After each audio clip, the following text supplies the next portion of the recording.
خوێنبەخشین ئەرکێکی دینی و مرۆڤدۆستانەیە و هۆکارێکە بۆ ڕزگاربوون لە نەخۆشی و مردنیش.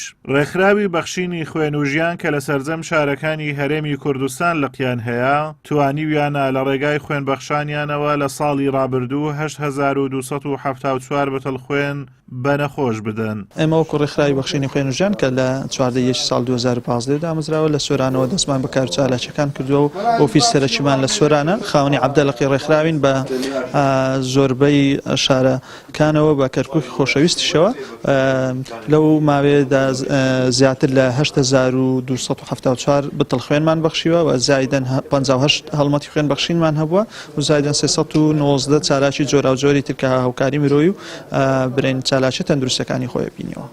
خوێنبەخشانیش وەک خۆیان باسی لێوە دەکەن وەکو ئەرکێکی ئاینی و مرۆیانە توانیویانە بەهانای نەخۆشەکانەوە بسن و گیانیان لە مردن ڕزگار بکەن، هاوکات ببنە هۆکارێکیش بۆ دڵخۆشکردنی کەسوکاری نەخۆشان. من وەک خوێن بەخشێک توانیم ئەم ساڵ 4 بەتەڵ خوێن ببەخشم، بەکۆی گشتیش نزیکەی 20 بۆ 25 بەتەڵ خوێنم بەخشیوە تا ئێستا.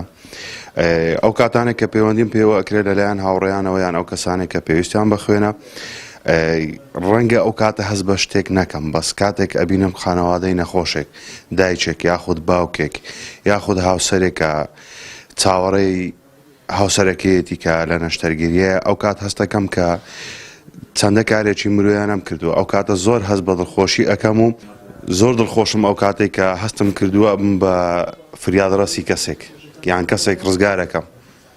من وەکو خوێنبەخشێک زۆر خۆشحاڵم کە دەتوانم هاوکاری نەخۆشان بکەم لە کاتی پێویست کە پێویستیان بە خوێنە بێەوە ساڵانە دەتوانم بۆ 2000 خوێن ببەخشم کە خوێنەکەشم ناخستە زۆر پێویستەوە.